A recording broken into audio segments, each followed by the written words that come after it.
Le damos la bienvenida. La ponencia de Cambiando el tratamiento del curso de la leucemia linfocítica crónica, embarcada dentro del 10º Congreso Iberoamericano de Pacientes con Cáncer, GEPAC. En esta ocasión contamos con la presencia del doctor José Ángel Hernández Rivas, que será el encargado de ofrecernos esta sesión. Pues nada, Enrique, muchas gracias y gracias a GEPAC por haberme invitado ya. Creo que es 19º Congreso. 19º, sí. O sea que he estado otras veces aquí, alguno de vosotros me conocéis y bueno, esta vez un poco al contrario que otras veces, que igual hacíamos una presentación un poco más larga. Vamos a ver si en 25 o 30 minutos lo terminamos y yo creo que al final hacemos un debate que yo creo que es mucho más interesante que no el hecho de contar cosas que muchas de ellas seguro que ya las sabéis, ¿vale? Vamos a ver si esto funciona. La flechita esa. Si no, en el teclado. Ahí.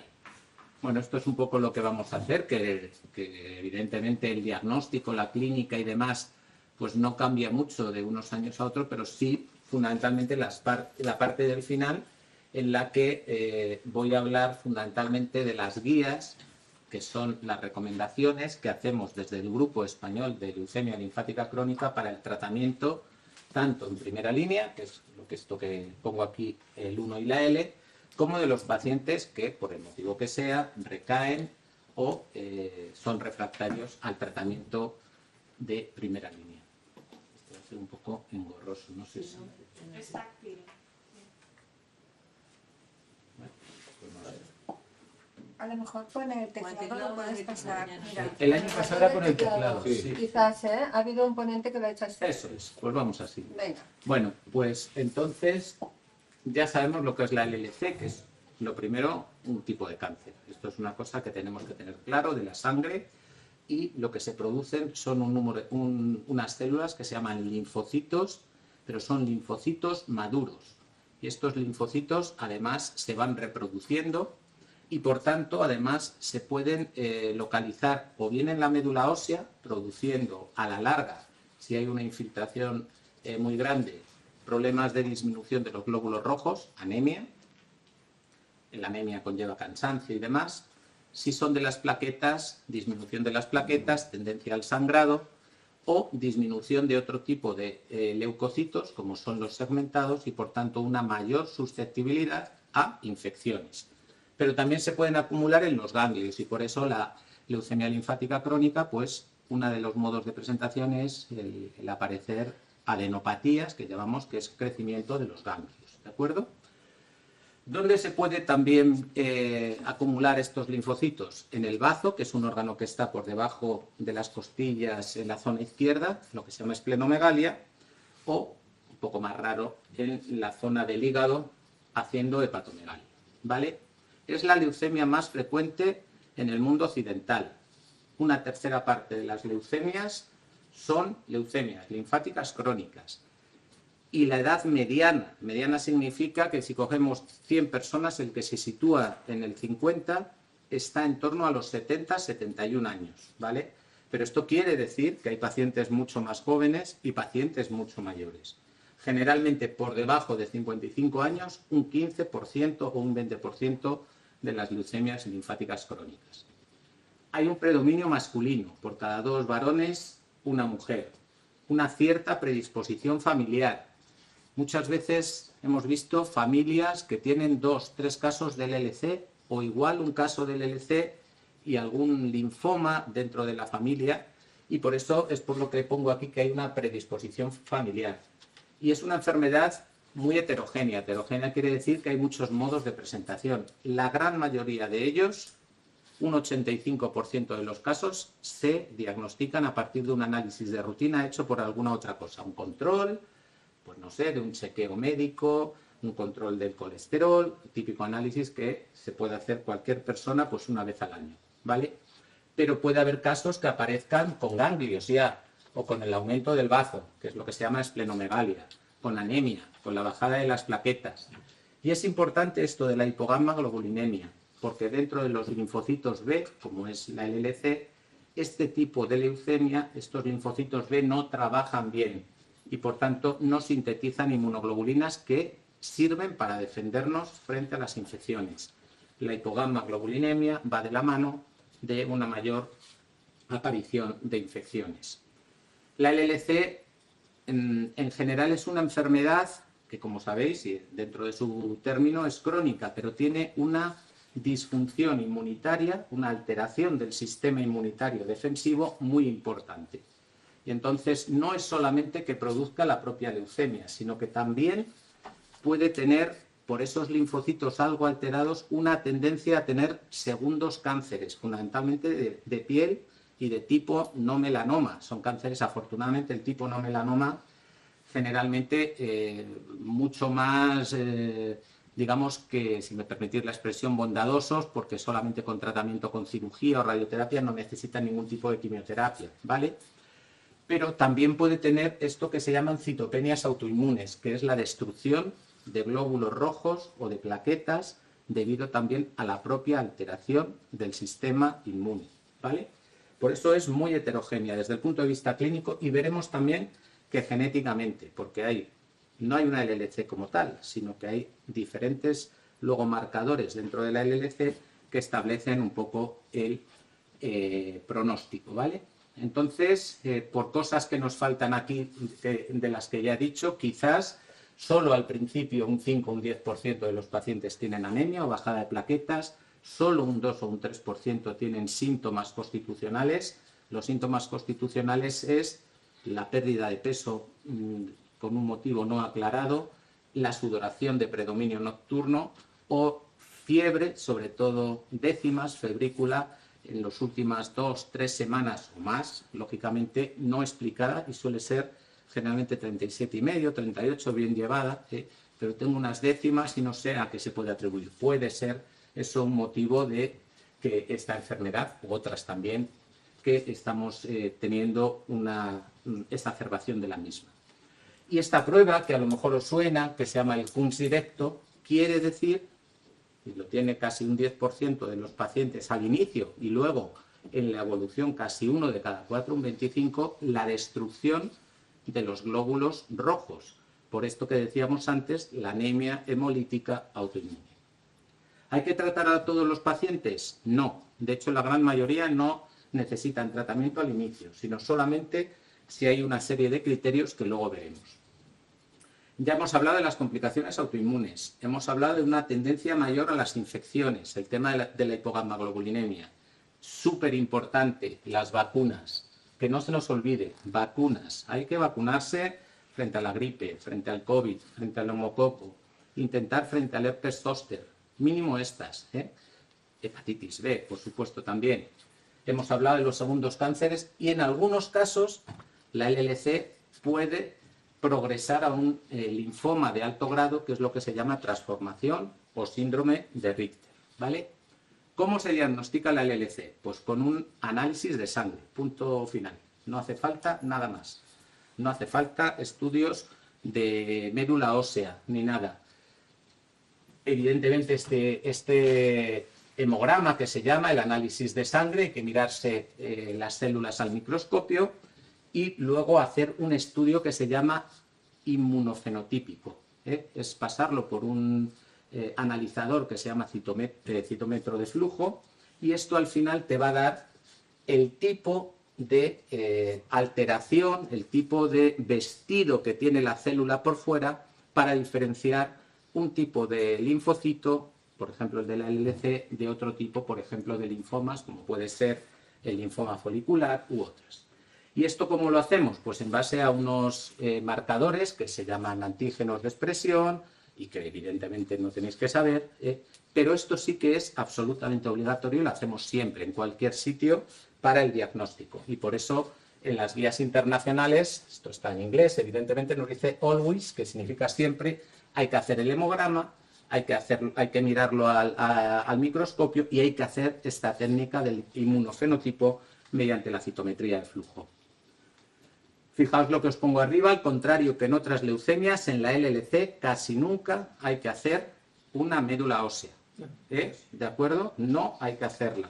Aunque veréis que en casos, uno, de que os digan hay una posibilidad de entrar dentro del contexto de un ensayo clínico, haya que hacer médula ósea, o dos, haya algún tipo de anemia no explicada o de plaquetas bajas no explicadas, generalmente para ver si es por infiltración de la médula ósea.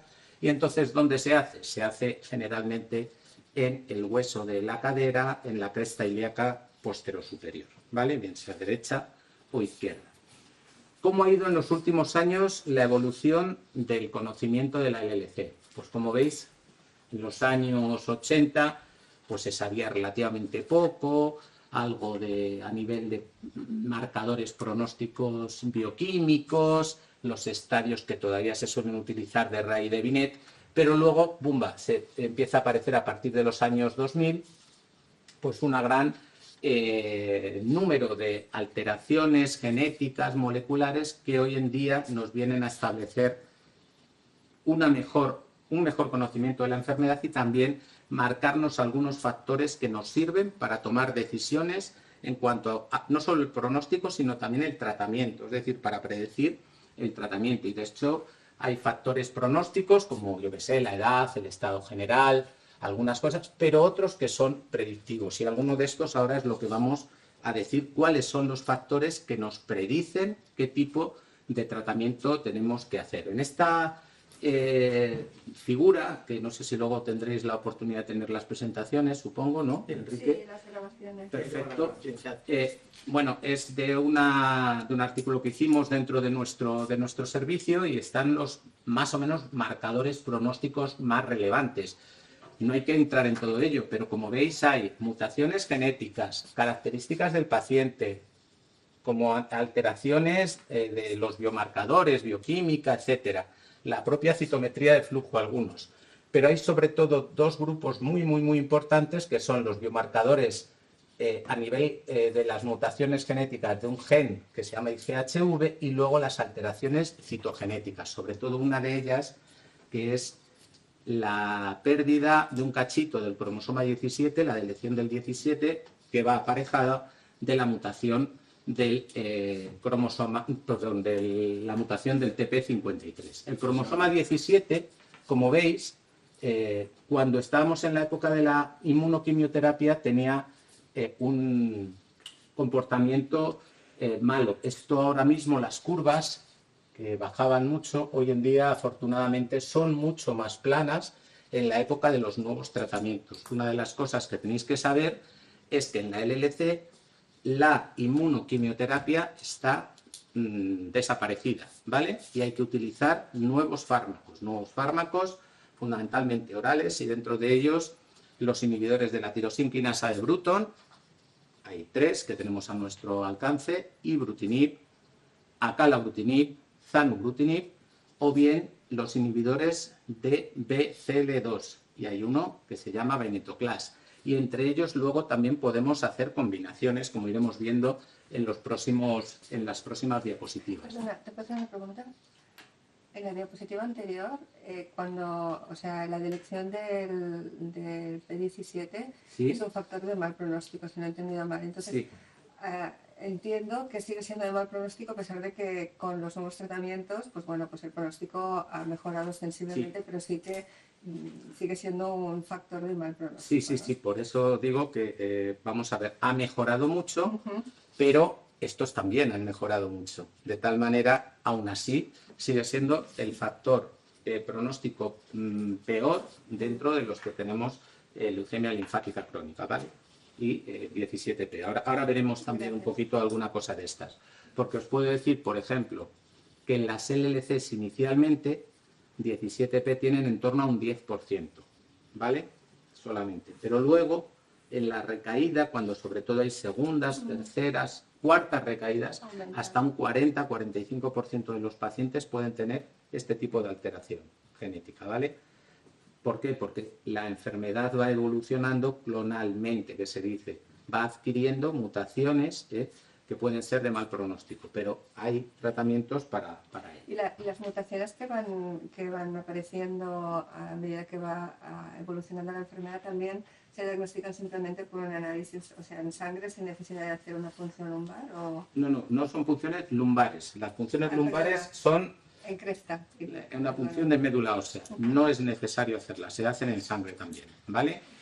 Y eso son mutaciones que se hacen por una tecnología que hoy en día es la secuenciación masiva, que habréis oído, en inglés NGS, Next Generation Sequencing. Pulmón, que también se hace, etc. Sí. Entonces, en sangre periférica se hace un análisis de sangre, lo que pasa es que no es un análisis normal, sino ya para directamente enviarlo a secuenciarlo, ¿vale? Si hay alteraciones o mutaciones nuevas. Entonces, la P53, que es lo mismo, parecido al 17P, es una de las cosas que hay que hacer, y la otra es esta, que son este gen, el IGHV. Este gen lo que quiere decir es que el linfocito se haga o más maduro o menos maduro, ¿vale? Los linfocitos que son más maduros tienen mutación de este gen. Cuando nos suena mutación decimos malo, pues en este caso es al contrario. Tener la mutación es bueno, ¿vale? Son los de mejor, las LLCs de mejor pronóstico. Y los que no tienen mutación, que es un linfocito más, entre comillas, primitivo o menos evolucionado, son las que tienen un poquito de peor pronóstico. Y esto se ve aquí. Las que tienen mutación, las curvas, estos son curvas de supervivencia que, bueno, viene a decir que, por ejemplo, año 99, en la época de la quimioterapia, el 50% tenían supervivencias por encima de los 12 años, ¿vale? En esta, en los no mutados, el 50% tenían supervivencias en torno a 7 años, ¿vale? Y esto era en dos grupos independientes porque se definió en la misma revista por parte de dos grupos americanos independientes, ¿vale? Y desde entonces lo hacemos. Esto se hace de rutina también a cualquier paciente. ¿Qué diferencia hay? Que esto se hace una única vez, no cambia. Sin embargo, el P53 o las alteraciones de los cromosomas pueden ir cambiando a lo largo del tiempo, y por eso cada vez que haya una evolución de la enfermedad hay que volver a hacer deleción del 17P, las otras alteraciones y las mutaciones de TP53. Perdona, la evolución de la enfermedad te refieres a nivel sintomatológico. A nivel de decir, doy un tratamiento, y no responde, y al cabo de un tiempo vuelve a aparecer o recae. ¿Por qué puede ser eso? Muchas veces porque aparecen, a lo mejor nos estamos liando un poco, mutaciones de resistencia, es decir, el tumor se ha acostumbrado tanto, es listo, y nos hace la puñeta y deja de ser sensible al fármaco que le estamos dando. Esas mutaciones de resistencia pues hacen que puedan ir apareciendo otro tipo de alteraciones genéticas adicionales, ¿vale? Y esto es lo que os decía. Al principio, poca cosa. Cuando requiere tratamiento, en torno al 10% de la deleción del 17P. Cuando ya son refractarias, 40-45. En los síndromes de Richter, que es la transformación a un linfoma, 2 de cada 3, más o menos, 60%. Y aquí, pues, que más o menos conviven, en 2/3 partes, el que tiene el 17P y la mutación de P53. Está en el mismo sitio, pero hay otros pacientes que o bien tienen una o tienen otra, y por eso están ahí en esta parte del diagrama de círculos de sectores, ¿vale? En las guías, bueno, entonces, simplemente por toda esta parte de la charla que os he dicho, no hay que hacer la médula ósea y hay que hacer 3 cosas, ¿no? Que no se nos olvide los cromosomas, que básicamente son 4 alteraciones determinadas por una tecnología que se llama hibridación in situ fluorescente, que son los cromosomas 11, 12, 13 y 17, la mutación de P53 y el tema del estado mutacional del gen IGHV. No habría que hacer nada más, no hay que hacer TAC, no hay que hacer otra serie de cosas que solo hay que hacer en el ámbito un poco más de investigación o si tenemos algún tipo de sospecha pues mayor. Y antes hemos dicho que no se trataba a todos los pacientes, sino que hay unos criterios definidos por los grupos internacionales o también por el grupo español del LC, del que soy miembro de él, y en el que veis que fundamentalmente pues son cuando hay anemia por debajo de 10 de hemoglobina, las plaquetas por debajo de 100.000, cuando hay ganglios muy grandes, bazo, los síntomas estos que decíamos B, o las citopenias estas de rotura de glóbulos rojos, plaquetas que no estén controladas con un tratamiento que generalmente son los corticoides. Y, por ejemplo, el tener mucho linfocito. Hay gente que, el otro día me vino un señor con 300.000 linfocitos de primera, no hace falta tratarle, ¿eh? Si aquello va poco a poco subiendo, si no hay una duplicación de los linfocitos, ¿de acuerdo? Si va acompañado de anemia, de plaquetas, de síntomas y tal, sí, pero solo por el número no hace falta. Si ese número se duplica de repente en 6 meses o lo que sea, entonces sí. El tener un poco de infecciones de repetición tampoco, y el tener un factor biológico adverso tampoco. Es decir, tú puedes tener un paciente con esta alteración del cromosoma 17, sabemos que hay que estar un poco más al tanto, pero si no hay otra serie de criterios, no es motivo por sí solo de empezar el tratamiento. Y estas son un poco las preguntas que nos hacemos los médicos, ¿no? Cuando vamos a empezar el tratamiento, ¿realmente este paciente tiene criterios para tratar? ¿Tiene otras enfermedades? Si tiene anemia o plaquetas bajas, ¿por qué? Tenemos que, durante el tratamiento, ajustar la dosis, ver qué otros fármacos tenemos que utilizar, sobre todo desde el punto de vista para evitar infecciones. Vuelvo a insistir en el tema de las vacunas, muy importante. Y luego si hay que planificar un tratamiento posterior, es decir, si este paciente me recae o no responde, ¿qué voy a hacer posteriormente, ¿no? O sea, tenemos ya que anticiparnos un poco a lo que pueda pasar. Y al final, el tratamiento, como en cualquier enfermedad, es un balance entre eficacia y seguridad. Es decir, que tenemos que intentar que sea lo más eficaz posible, pero que sea una cosa tolerable. No puede tener tampoco una toxicidad muy importante. Y yo lo sumaría un aspecto más, que es el tema de que te permita seguir con una calidad de vida importante, ¿no? Entonces, eficacia, seguridad y calidad de vida tienen que ser los 3 pilares en los que tiene que basarse el tratamiento.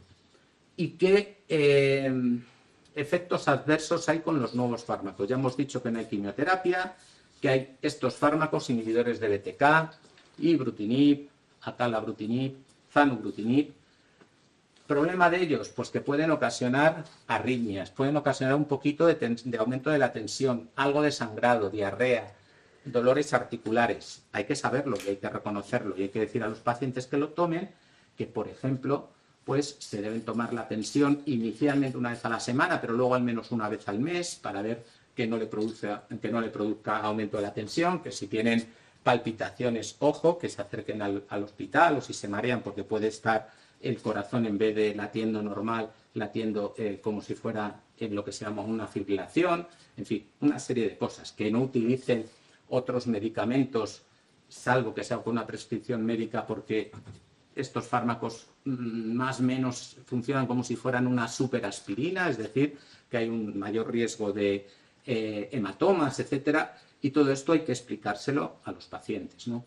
Con los inhibidores de BCL2, con el venetoclax, 2 grandes grupos de efectos adversos. Al inicio destruyen muy rápidamente los glóbulos blancos, los linfocitos de los ganglios. Y esta destrucción tan rápida puede originar una cosa que se llama síndrome de lisis tumoral, que es que al destruir estos linfocitos van y pueden llegar a obstruir el riñón y producir pues un bloqueo de lo que sería el riñón, por tanto no orinan los pacientes, es una situación muy grave y por eso igual que los otros, empiezan los inhibidores de BTK a la dosis ya a tope, de aquí se empiezan de menos a más, haciendo como una especie de escalera de 5 semanas generalmente, lo que se llama una rampa, ¿vale? Perdona, ¿y es frecuente el síndrome de lisis tumoral? No, menos, a ver, si se hacen bien las cosas, menos del 1%. Y puede haber lo que se llama un síndrome de lisis tumoral biológico. Biológico significa que te puede aumentar a lo mejor un poco el potasio, el ácido úrico, pero para eso estamos nosotros, para mirar los análisis y decir, oye, a este paciente hay que ponerle más suero, a este paciente hay que darle cosas para el ácido úrico, como por ejemplo el alopurinol o un fármaco que se llama rasburicasa, o simplemente ingresarle porque tiene criterios de que aquello tal y que el líquido, pues hay que meterle a lo mejor el suero durante 24 o 48 horas. Suelen ser ingresos de 1 o 2 días y lo único que se hacen son 2 o 3 analíticas en esas 24 horas en las que se va produciendo el aumento de la dosis, ¿vale? Pero no suele ser un problema hoy en día porque ya es bastante bien reconocido, ¿vale? Y vamos a la parte de las guías. Las guías del Grupo Español del LLC, bueno, están en nuestra página web, que es glllc.es, ahí está, y también está en la página web de la Sociedad Española de Hematología y Hemoterapia, que es sehh.es, ¿vale? Y hay un algoritmo, que es como se llama, como digamos una figura del tratamiento de la primera línea, y luego un algoritmo del tratamiento de la recaída o refractariedad. Y como vemos, fundamentalmente, lo que hemos estado diciendo antes, tomamos las decisiones en función de dos cosas, ¿vale? Luego, evidentemente, también de las características del paciente, de las preferencias del paciente, pero desde un punto de vista biológico, en si se tiene o no el P53 o el 17P, que van de la mano, ya hemos dicho, si sí vamos a optar por un tratamiento más dirigido a lo que sería tratamiento continuo con un inhibidor de BTK, en este caso el acalabrutinib y el zanubrutinib, antes que el ibrutinib, porque tiene mejores tolerancia, menos efectos adversos, estos de aquí que este de aquí. Y en el otro grupo, que os dije que era un 10% más o menos, en el otro 90%, segunda pregunta, ¿tiene la IGHV mutada o no mutada? Los mutados, es decir, los que tienen muy buen pronóstico, hoy en día el tratamiento no se hace continuo, sino que se hace un tratamiento finito, limitado en el tiempo, que pueden ser de dos tipos. Totalmente oral, el ibrutinib y el venetoclax, o el venetoclax con un anticuerpo que se llama obinutuzumab, que lo que necesita es que hay que ponerlo por la vena 6 veces, aproximadamente 6 meses, ¿de acuerdo?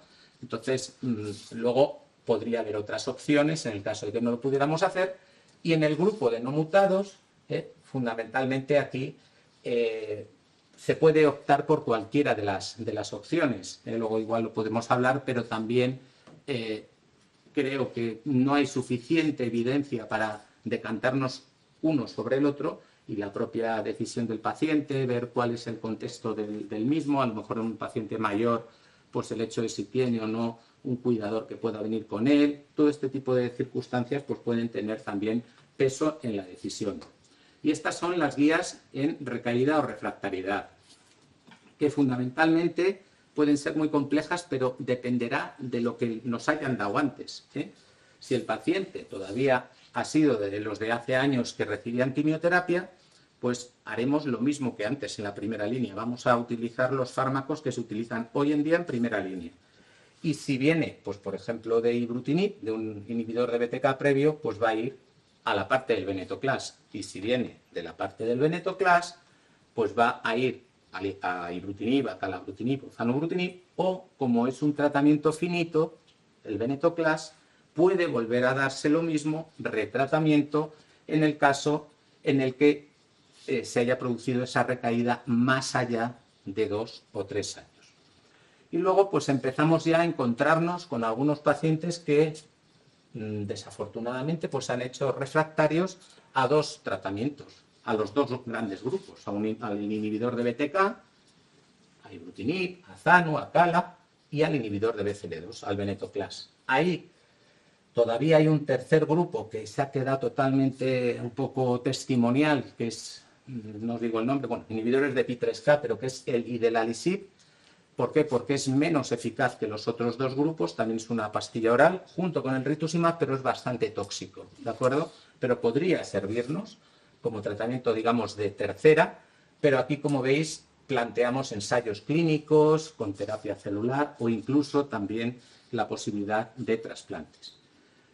No os voy a volver a marear con esto, pero bueno, fundamentalmente, por si queréis luego o vais a tener las presentaciones, esto sería la elección del 17P.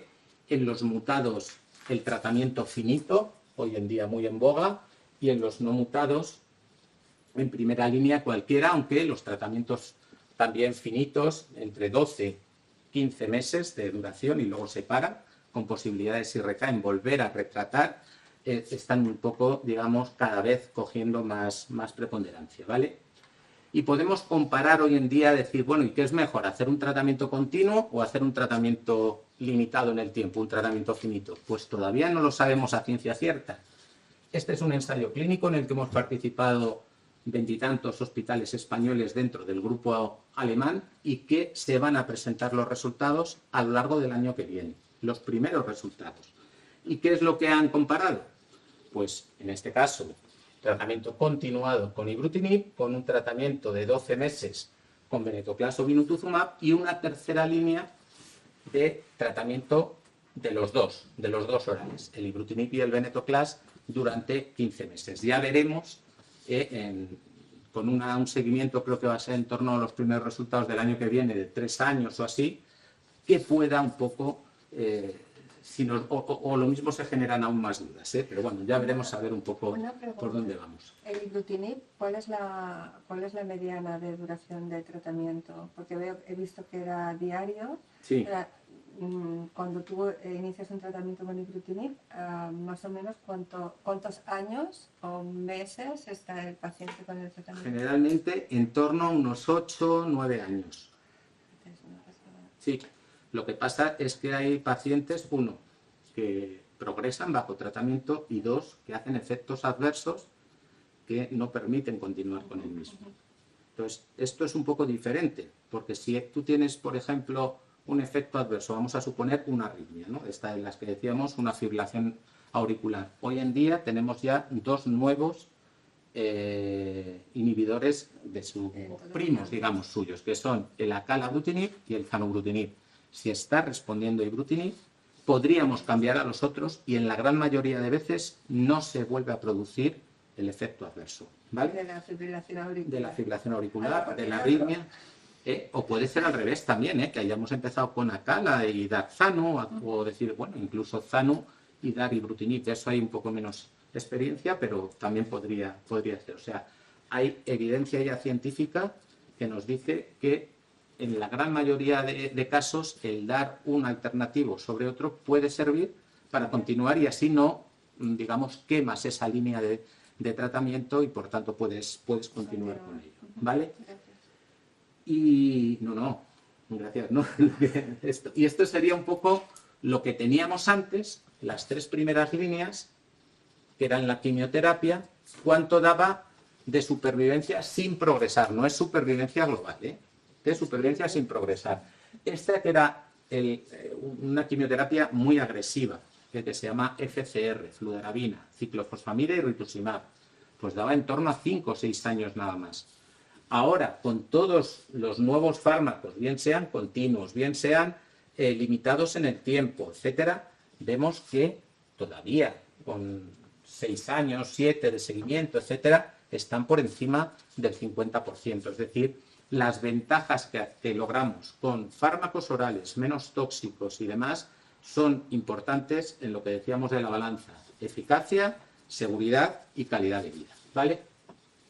¿Y cuál es el futuro inmediato? Porque nos paramos aquí y ya está, y miramos, ¡hoy qué bien, lo estamos haciendo muy bien! No, hay que seguir trabajando porque tenemos que intentar, como siempre, llegar a ofrecer a nuestros pacientes más supervivencia, mejor tolerancia y, ¿por qué no? Ojalá alguna vez pues la curación de la enfermedad, ¿no? Diferentes ensayos clínicos que están en marcha hoy en día. Este es un ensayo del grupo del Dana-Farber en Boston, que es la combinación de acalabrutinib, que es uno de los nuevos, con el venetoclax, pero ya hacen un poco más de tiempo e introducen un nuevo concepto que se llama enfermedad mínima residual. ¿Qué quiere decir? No solamente conseguir una respuesta, sino profundizar.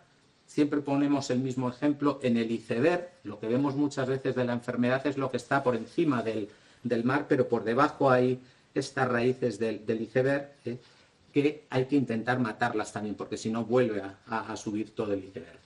Y esto se ve fundamentalmente por la sangre. Algunas veces sí que hay que hacer médulas óseas, pero la gran mayoría por la sangre. El hecho de decir que te queden, por ejemplo, si analizas 100.000 células, que no te quede ninguna célula que sea, en este caso, de leucemia linfática crónica. Ese sería el concepto de enfermedad mínima residual, ¿vale? Y Cada vez más estos tratamientos limitados o finitos en el tiempo no se dice 12, 15 meses, sino que se dice, bueno, vamos a hacer un tratamiento limitado en el tiempo, pero hasta que se consiga la enfermedad mínima residual. Y esto yo creo que es un tema muy interesante. Esto, por ejemplo, este ensayo clínico lo plantea. Como este otro, Amplify, que es un poco diferente, se van a presentar ahora los datos en el Congreso americano, que son ahora en 15 días, en torno al 5, entre el 5 y el 10 de diciembre, en el que se vuelve a hacer lo mismo, acalabrutinib con venetoclax. Figuraos que todavía había una rama de tratamiento con quimioterapia que ya no se utiliza, para que os deis cuenta de cómo hay que hacer los ensayos clínicos. Esto, nosotros que hemos participado, yo creo que estaba del año 17, 18, y empiezan a aparecer los primeros resultados ahora en el finales del 24. Acalabrutinib con venetoclax e incluso dando también el anticuerpo, el anti-CD20, en este caso el obinutuzumab.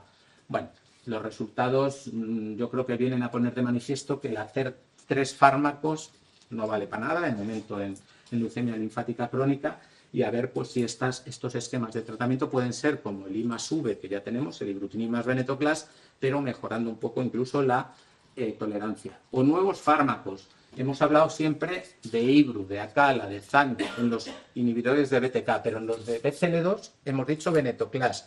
Empiezan a aparecer otros inhibidores de BCL2, como el sonrotoclax, ¿vale? También con unos resultados realmente excelentes, ¿eh? También vamos a tenerlos ahora en posibilidad de ensayo clínico en España, probablemente a partir del año que viene, y con datos de enfermedad mínima residual que están por encima del 75%, a los 6 meses y al año aproximadamente del 100%. O sea, que son fármacos probablemente mucho más potentes y además, por la selectividad que tienen, menos tóxicos, ¿de acuerdo? Una pregunta. ¿La enfermedad mínima residual, en la actualidad, con los fármacos de los que disponéis, dado que son tratamientos prolongados en el tiempo, en algunos casos, no lo hacéis? A ver, enfermedad mínima residual con tratamiento continuo, con ibrutinib, zanubrutinib o acalabrutinib, no se suele obtener, porque lo que se obtienen son respuestas parciales. Vale. Puede ser una respuesta completa, pero no con mínima residual. Con combinaciones de fármacos de venetoclax, bien sea con obinutuzumab o bien sea con ibrutinib, sí. Más o menos en qué porcentaje, en torno a un 40-50% de los pacientes, ¿vale? De una célula de cada 10 a la menos 4, de una célula de cada 10.000. Porque luego hay la definición de mínima residual, si es uno cada 10.000 células, cada 100.000, cada millón. Cuanto más profundices, lógicamente, mejor. Y un paciente que se considere que ya realmente no tiene enfermedad mínima o considera enfermedad mínima residual, ¿el riesgo de recaída es mínimo? Es mucho menor, y lo que te supone es mejora de supervivencia a largo plazo y que recaigan más tarde. ¿De acuerdo? O sea, eso sí que se ha visto que es un marcador, se llama subrogado, un marcador auxiliar de que aquello está yendo bien, y aparte lo podemos ir monitorizando en la sangre, es decir, no hay un pico de que vuelvan a aparecer algunas células sueltas por ahí, que esto lo hacemos de nuevo por la citometría de flujo, no es por otro tipo de cosas, ¿vale? Que era con lo que diagnosticábamos la enfermedad. Entonces, primera línea, en el año actual o el año que viene, ¿qué es lo que haríamos? En los pacientes 17P se ha visto que los tratamientos finitos, todavía un poquillo justo, Entonces hay que hacer un inhibidor de BTK continuo, generalmente por toxicidad, mejor Acala o Zanu, ¿vale? En los mutados de IGHV, que son los buenos, digamos, tratamiento de duración fija, por ejemplo, I+V. En los no mutados, si pudiéramos, pero no nos dejan todavía, haríamos duración fija guiado por enfermedad mínima residual. Ojalá que nos lo dejen, porque esto significaría decir, bueno, al menos esto que es una categoría intermedia entre estas dos, si podemos mejorar un poco la profundidad de la respuesta, pues a lo mejor damos un tratamiento que no sé si va a ser de 15 ciclos o a lo mejor de 20 y tantos, pero paramos, tenemos vacaciones terapéuticas, el paciente se encuentra mejor, no está dándole vueltas de que sí tengo que seguir con el tratamiento, no hay toxicidad asociada al propio tratamiento y, lo que es más importante, no hacemos mutaciones de resistencia por estar dándole el mismo tratamiento, mismo. En en los tratamientos de duración fija se ha visto que cuando los pacientes recaen no hay mutaciones de resistencia, es decir, no hay el hecho de decir, tú sabes que van a volver a entrar en respuesta, ¿eh? El tiempo luego ya es otra cosa. Y luego, como siempre, muy importante, por supuesto, otras enfermedades que tengan los pacientes y la propia preferencia. Estáis con todo el derecho para decir, oye, mira, yo es que prefiero un tratamiento solo y prefiero que solo sea, o que sea continuo, o que sea limitado. Dígame usted pros y contras. Respecto a la preferencia del paciente, ¿tú crees que cuando a un paciente le dicen tienes una LLC, querías poner en tratamiento, o ya has llegado al tratamiento, tienes estas dos opciones, o continuo, que no vas a llegar a la enfermedad mínima residual, o si tiene el IGH mutado, pues porque ese no habría problema, que si tiene IGH mutado le pones la duración fija. El problema es el tercero, cuando es no mutado y no sabemos qué vamos a hacer. ¿Tú crees que el paciente sabe? Yo te diría, ¿tú qué le harías para ti? Porque yo creo que el paciente, Pues la mayoría, habrá uno que sí, que lo tenga muy claro. Es que dependerá, yo le puedo decir a uno que le aconsejo que haga una cosa y a otro que le aconsejo que haga otra.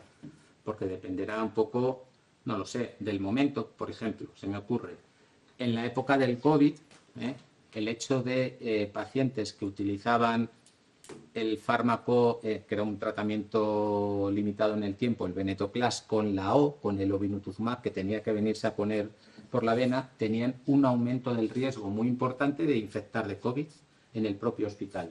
Y tuvimos algunos pacientes, desafortunadamente, que se murieron de COVID por ir a los hospitales. Pues en esa época le hubiera dicho no anticuerpos anti-CD20, que es lo que hicimos. Intentamos parar en muchos casos ese tipo de esquemas de tratamiento. Hoy en día, bueno, un poco, aunque sigue habiendo, pues un poco las respuestas, por ejemplo, a las vacunas con estos fármacos son un poco más dificultosas, sobre todo cuando llevan los tratamientos por la vena, los anti-CD20. Entonces, yo creo que todo eso hay que tener en cuenta. Un paciente muy mayor, pues el hecho a lo mejor de tener que utilizar a su cuidador, que puede ser su hijo o lo que sea, pues quizás sea más fácil utilizar un fármaco continuo porque no tiene que venir luego a hacer la rampa de tratamiento, ingresar 4 o 5 veces, con lo que puede suponer para el señor, se me ocurre 80 y tantos años y que tenga...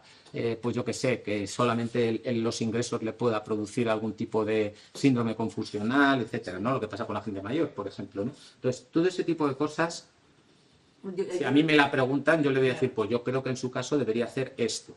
Por ejemplo, un paciente que tenga una alteración cardiológica, bueno, más o menos menor, pues a lo mejor me intento decantar por un tratamiento limitado en el tiempo, para que el riesgo de producir una arritmia a largo plazo, una hipertensión a largo plazo que pueda ocasionar insuficiencia cardíaca, pues esté más reducido en el tiempo.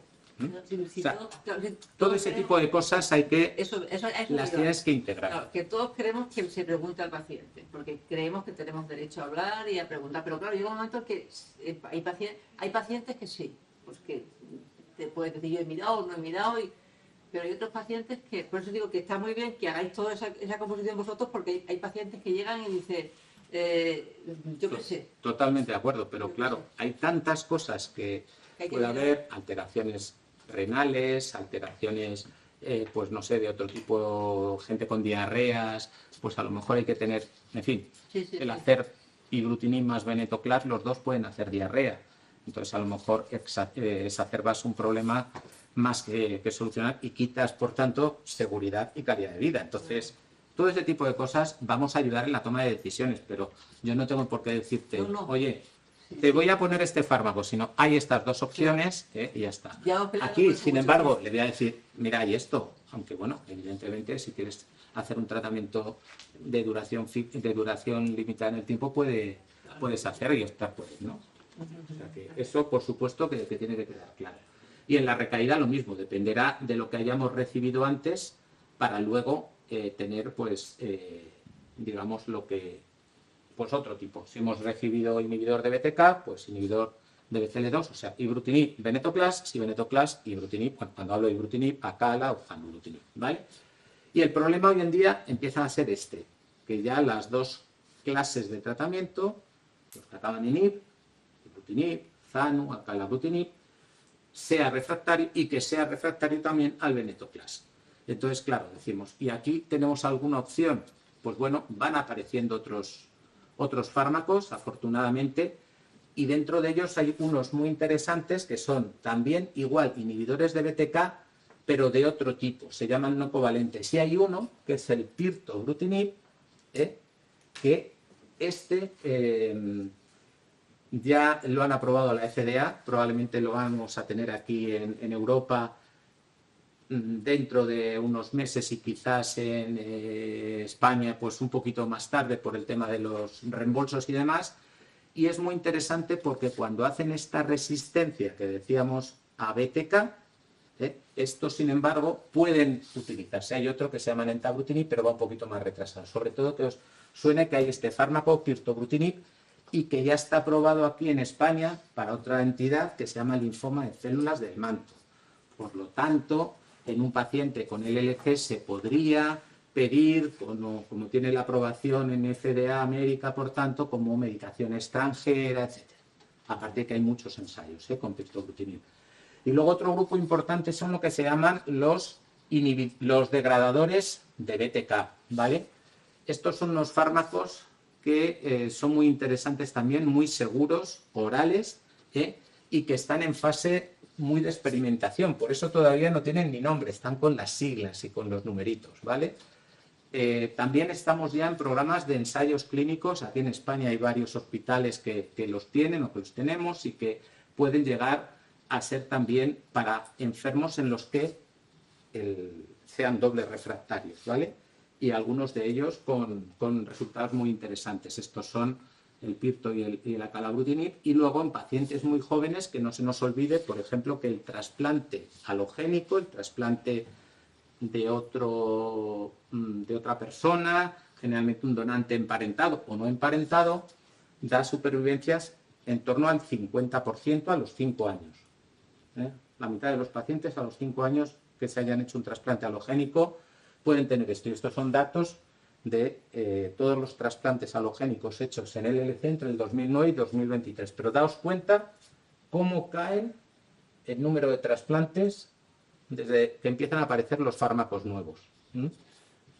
En toda Europa, 100 y pico hechos en los últimos años, nada más por año. Cuando antes se hacían 400, 500 de pico. Quiere decir que los nuevos fármacos evidentemente han servido para que no tengamos que hacer esto, que es pues un tratamiento muy agresivo, como sabemos, el trasplante halogénico. Y no quedan aquí las cosas, o sea, no solamente tenemos los inhibidores de BTK no covalentes como el pirtobrutinib, los degradadores de BTK, el trasplante halogénico, sino que nos vienen nuevas moléculas. Unas de ellas se llaman anticuerpos biespecíficos, ¿vale? Se están utilizando también en los linfomas. El otro día ya han aprobado uno aquí para el linfoma difuso de célula grande y ya había aprobado otro para el linfoma folicular, también para otra enfermedad que se llama mieloma múltiple. Y los CARs, ¿vale? La terapia con células CAR-T, bueno, sabéis que esto es un poco una cosa como casi de ciencia ficción. Son los propios linfocitos del paciente que se extraen, se hacen una manipulación genética, se los incluye una especie de virus que hace que al final se puedan expandir. Lo que se han sacado unos cuantos en un sitio a donde se envían se expanden y hay millones y millones de linfocitos T. Todo esto es un proceso que se llama de manufactura del medicamento, del CAR-T. Se pone una quimioterapia al paciente con fludarabina y ciclofosfamida y al cabo más o menos de 4 o 5 semanas se vuelven a infundir esos linfocitos al paciente. Después se han ido al país X que sea, donde los han trabajado en la fábrica no sé qué, y se vuelven a introducir. Es un tratamiento que hoy en día los ingleses o los americanos dicen de one shot, de un único disparo, es decir, lo pones y se acabó, ¿vale? Está yendo muy bien para algunas entidades, para los linfomas, para el mieloma un poquito, bueno, peor, pero también más o menos bien. Y la LLC hasta ahora, aunque fue la primera enfermedad en la que se hicieron CAR-Ts, en el año 2010-2011, en la Universidad de Pensilvania, en Filadelfia, el problema es que, como os decía al principio, la LLC tiene una alteración inmune tan fuerte, tan importante, tan severa, hace que estos linfocitos, que realmente son del propio paciente, estén agotados, lo que se llama el término en inglés exhaustion, ¿vale? Entonces no sirven mucho, pero están empezando a aparecer algunos ensayos clínicos en LLC con CAR-T con algunos fármacos que mejoran la inmunidad, por ejemplo con ibrutinib, que parece que están dando resultados relativamente esperanzadores. Yo creo de todos modos que falta un poquito todavía para el tema de los CAR-Ts en linfática crónica, pero todos los años en el Congreso americano se están realmente pues, enseñando esto. Y luego estarían los degradadores que decíamos de BTK, los inhibidores de BTK no covalentes que ya hemos dicho, los nuevos inhibidores de BCL2 como el sonrotoclax y algunos otros que son un poquito más testimoniales. Una pregunta, en el momento, porque la terapia con CAR-T entiendo que no es asistencial ni mucho menos Sí. está... Bueno, en el LLC no. No, en el LLC no. Supongamos que en un momento en el futuro más o menos próximo se consiga que los linfos no estén tan exhaustos. Que estén más fuertes, más robustos. Exacto, y más preparados para la lucha y que se pueda utilizar. ¿En qué momento de las guidelines que has enseñado piensas tú que irían los CAR-T? Porque esta mañana nos ha hablado del mieloma y en el mieloma los CAR-T iban pues, bastante abajo.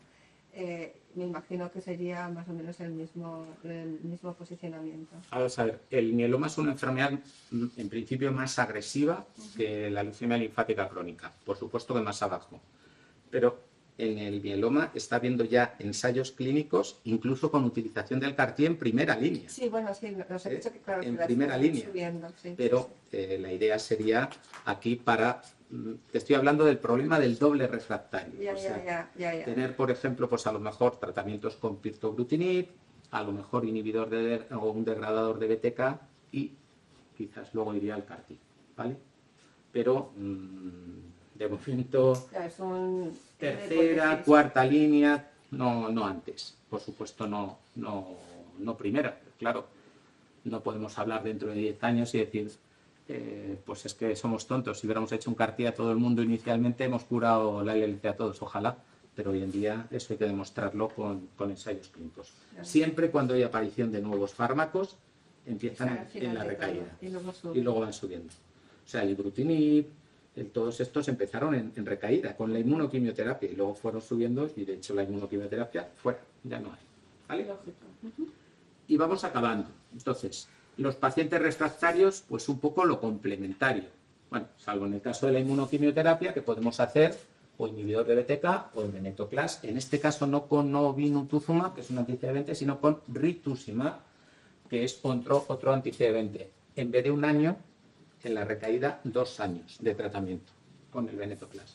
Si falla a una línea, pues el complementario. Si es BTK, a venetoclax. Si falla a venetoclax, pues o repetir si es muy tardía la recaída o si no utilizar un inhibidor BTK antes, ¿no? Y si hay una intolerancia al fármaco, utilizar, si es posible, de la misma familia para no gastar el tratamiento. Y esto sería los dobles o triples refractarios, ¿no? Por supuesto, cuando hay un tratamiento finito con 2 fármacos, ibrutinib y venetoclax, al cabo de 2 años vuelve a recaer, porque si son altos se considera que sea un poco refractario y ahí yo creo que va a estar la cosa mal, pero se puede volver y se debe volver a dar el tratamiento y la gran mayoría, el 85%, responden de nuevo después, ¿vale? Y los otros fármacos que hemos hablado, pirtobrutinib, lo que viene, el trasplante alogénico, los CAR-Ts, los bispecíficos, degradadores y la posibilidad de utilizar, como os decíamos, que está aprobado, pero que es bastante tóxico, el idelalisib, ¿vale? Y yo creo que eso es todo. O sea, que este es el hospital donde trabajo, que lo sabe bien mal, aquí tienes. y nada, muchas gracias. Y si queréis, pues abrimos un turno de preguntas, de comentarios, de lo que queráis. Yo tengo una pregunta. En algún momento de tu presentación hablaste de curación, ¿vale?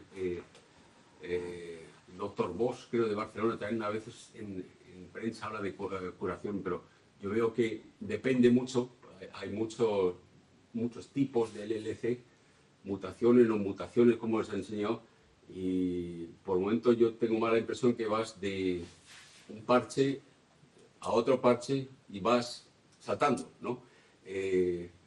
Y mi pregunta es más bien, ¿tú crees que puede llegar la cronificación de la enfermedad, no la curación, sino la cronificación? Porque un paciente de SIDA hoy día ya no muere normalmente de SIDA.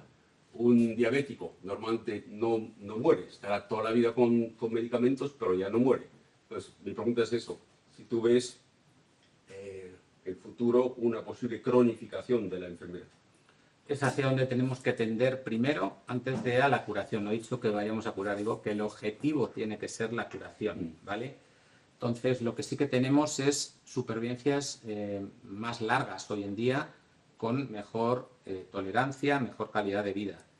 Hay un trabajo que acaba de presentar ahora uno de los líderes del grupo italiano, que se llama Paolo Guia, y que se ha presentado en la revista europea de la Asociación Europea de Hematología, se llama Hemasfer, que viene a decir que, por ejemplo, con ibrutinib, la esperanza de vida de los pacientes mayores de 65 años es exactamente igual que de la población general. Hacen una cosa que se llama un macheado, una comparación, cogiendo pacientes por sexo, por edad, por comorbilidades, es decir, otras enfermedades de un tipo y de otro, y las curvas van exactamente igual. Y ahora vamos a presentar a nivel europeo un poco resultados igual en el Congreso americano. Lo vamos a presentar porque participo en el estudio, ¿vale? Entonces, ¿quiere decir esto que que se mueren todos de otra cosa? Pues desafortunadamente no, ¿eh? Pero la tendencia es que las supervivencias van siendo mayores y tenemos que intentar todavía que esto sea mejor, ¿eh?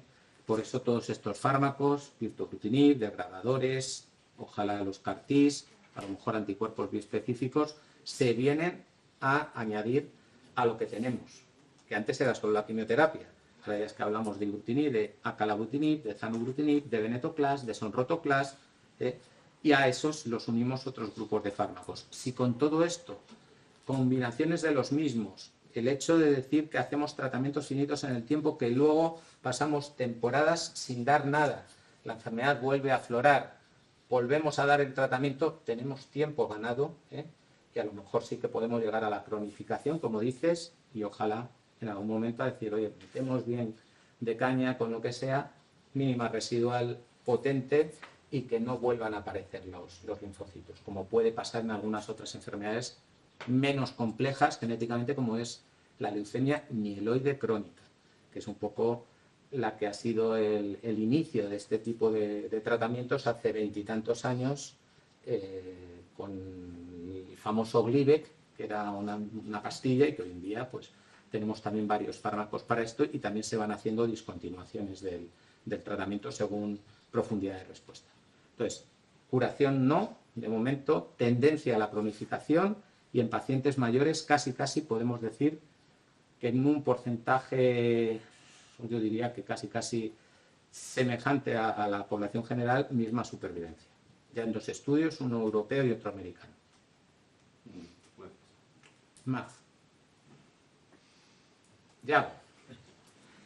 A ver, yo quería saber qué es el paciente triple refractario, ¿no? Porque doble refractario es refractario a ibrutinib y a los inhibidores de BTK y a los inhibidores de BCL2. Pero el triple ya no sé cuál es el tercero. Bueno, no hemos hablado de triples porque no existe como tal definido en la LLC, sí en otras entidades como en el mieloma múltiple, ¿vale? 3 clases de fármacos. Aquí en principio tenemos 2. Podríamos decir triple también, que hubiéramos dado el idelalisib, que sería la vía de BTK, la vía de BCL2 y la vía de Pi3K delta, ¿vale? Pero generalmente no se suele utilizar, porque el idelalisib es un fármaco hoy en día, si me permitís la expresión, de último recurso, ¿vale? De utilizar solamente en casos de decir, no dispongo de nada más, no tengo un ensayo clínico, no le puedo llevar al paciente a pirtobrutinib, a degradador, a un ensayo de CART o lo que sea, porque en las condiciones, en el sitio donde vivo, en el país donde estoy, pues bueno, podríamos utilizar Idelalisib, ¿no? Con rituximab. Pero insisto, peores resultados, duraciones de respuesta bajas y sobre todo toxicidad importante. Más. Yo quería, bueno, agradecerte la charla muy buena. Desde Gracias. que se diagnostica la leucemia linfática crónica hasta que iniciamos un tratamiento, pasa un tiempo, ¿no? Porque puede estar, digamos, dormida o... ¿no? El 85% no necesita. No necesita. ¿Qué tiempo pasa desde un diagnóstico que puede ser casual con una estación analítica, que he ido a mi control y me han diagnosticado, ¿no? Ese aumento de linfocitos, hasta que se inicie el tratamiento en esa población? Es que depende. Y hay un score, como una especie de grupo de cosas que nos viene a predecir cuánto va a tardar, que hoy en día el que más se utiliza es uno que se llama IPSE, que fundamentalmente lo que tiene en cuenta es, 1, que los pacientes tengan más de 15.000 linfocitos, 2, que tengan ganglios y 3, que tengan el IGHV no mutado. En esos son los que van a tardar menos en progresar. Si tú no tienes nada de eso, en principio, digamos que hay más posibilidad de que tarde mucho. Pero yo creo que hoy en día, hombre, claramente, luego hay otra cosa dentro cuando decimos los IGHV mutados, no mutados, hay como familias dentro de los IGHVs, ¿no? Y algunos sí que sabemos que tienen, digamos, rapidez de progresión y otros que no progresan nunca. Esto también lo sabemos, no me voy a meter en tanto porque si no es una locura de mucha información, ¿no? Pero yo creo que esto es una cosa que debemos saber y sobre todo transmitir al paciente, decir, oye, mira, pues vamos a hacer un poquito los controles a lo mejor más frecuentes y en otro pues vamos a hacer un control una vez al año o cada 2 años o incluso en algunos casos hipotéticamente hasta que te siga el médico de cabecera y si vea cualquier cosa pues vuelves a venir al hospital. Pero no podemos decir a cualquier paciente, mire, lo normal es que en 5 años se vaya a despertar la enfermedad para tratamiento, porque depende de otra serie de factores. Hay que ir individualizarlo de unos a otros. He entendido que la enfermedad es detectable en cualquier analítica rutinaria que nos venimos haciendo al año por a través del médico de cabecera. ¿Hay que pedirle algún valor específico en la analítica o lo es No, cualquier analítica? es una pregunta muy buena y lo que hay que decir es, aquí hay que ver los glóbulos blancos, que son los leucocitos, y dentro de los leucocitos hay como 4 o 5 grupos.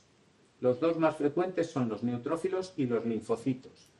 Si los linfocitos, que es de esta enfermedad, están aumentados, sobre todo si están aumentados por encima de 4 o 5.000, ojo, el médico de cabecera, o por lo que sea, pues si has ido, imagínate, a urgencia, pues te duele la tripa porque has tenido una gastroenteritis. Y de aquello hay que repetir el análisis relativamente en 1 o 3 meses para ver, y si persisten los linfocitos altos, enviar al hematólogo, que es lo que se llama estudio de linfocitosis persistente.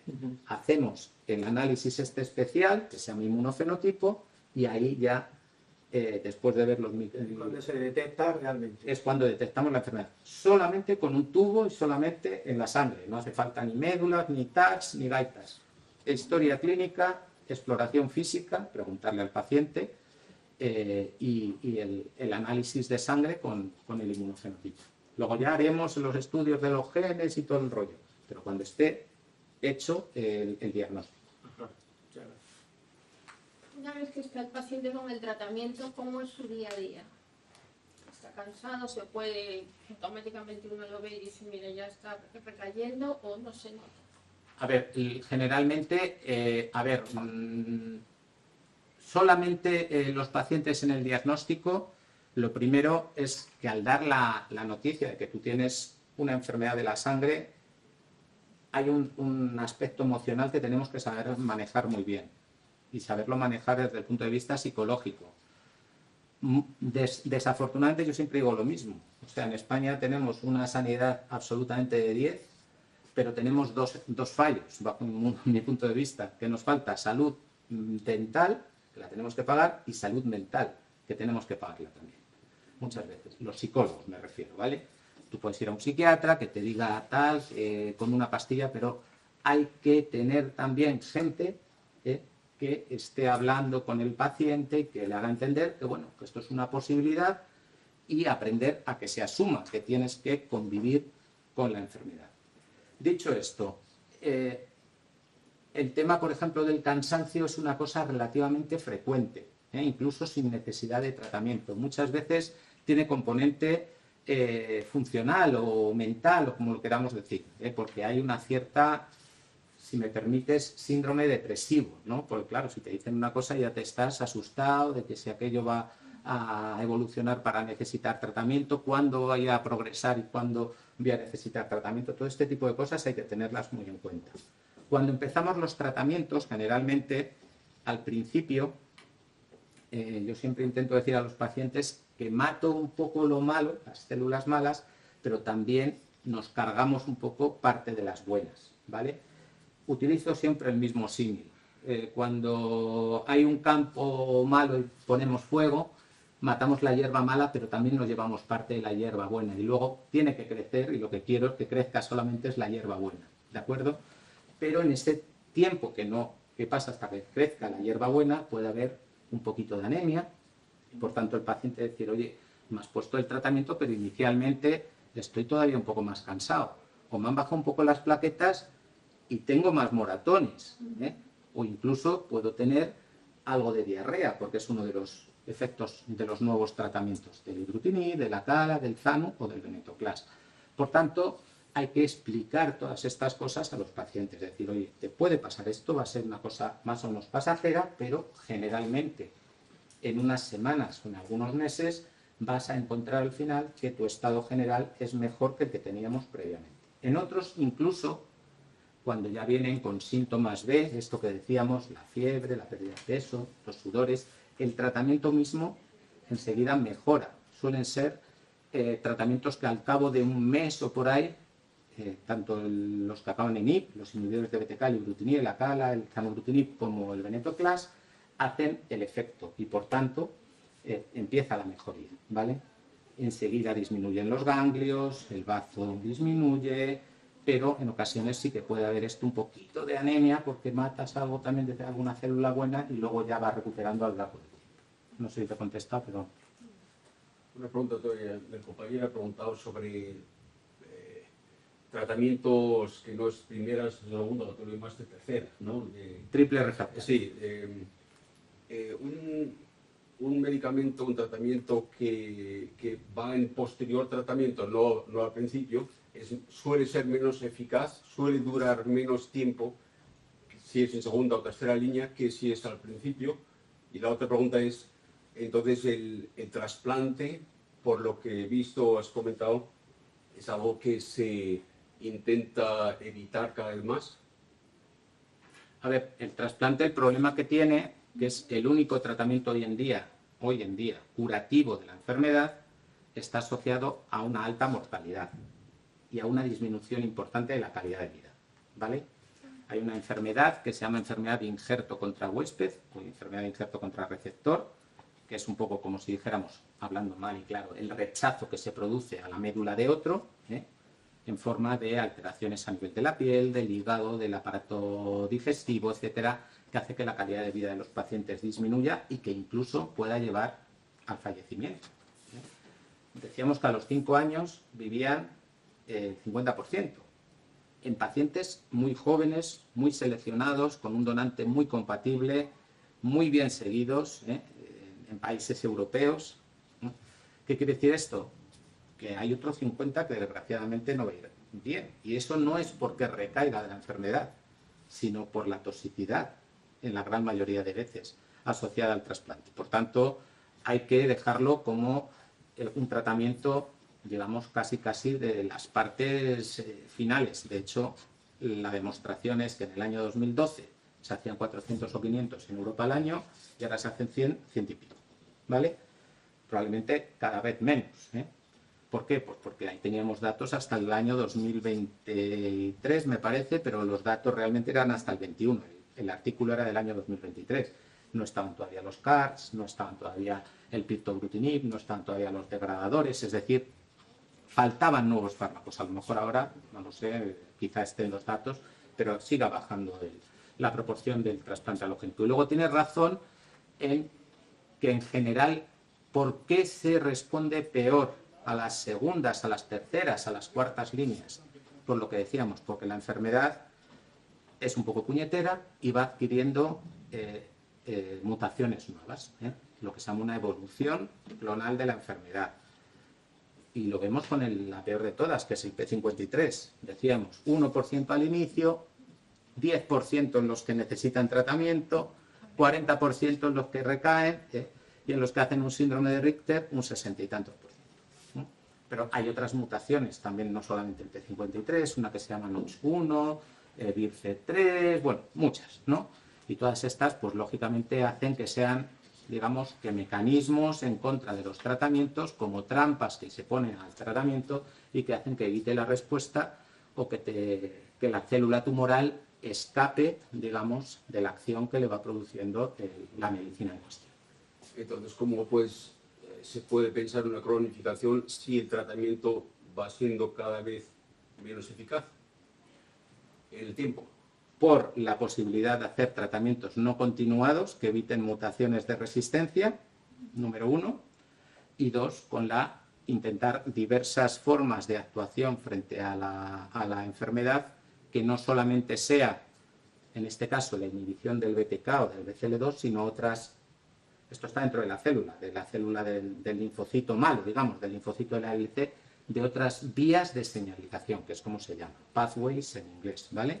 De otras vías de señalización en las que podamos ir diciendo al final que podamos atajar todas estas, digamos, subterfugios que hace la célula tumoral, la célula maligna, para evitar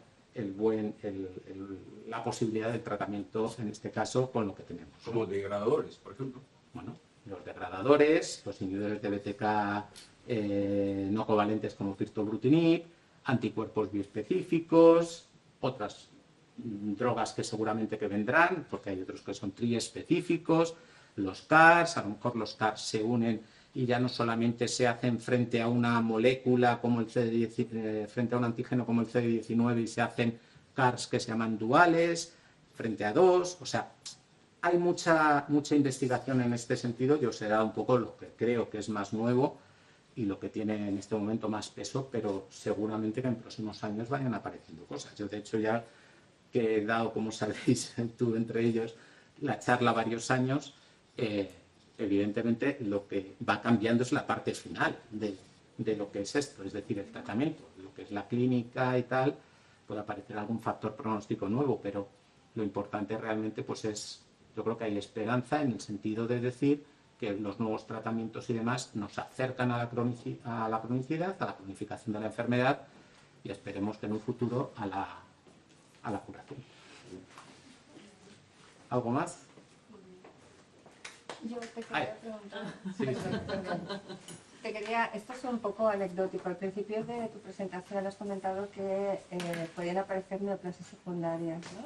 Entonces, ¿te has encontrado en alguna ocasión algún paciente que la primera aproximación haya sido la neoplasia secundaria? Sí. Es una buena pregunta también, porque mira, hay casos en los que ahora mismo recuerdo un paciente en concreto que lo primero que tuvo fue una complicación autoinmune.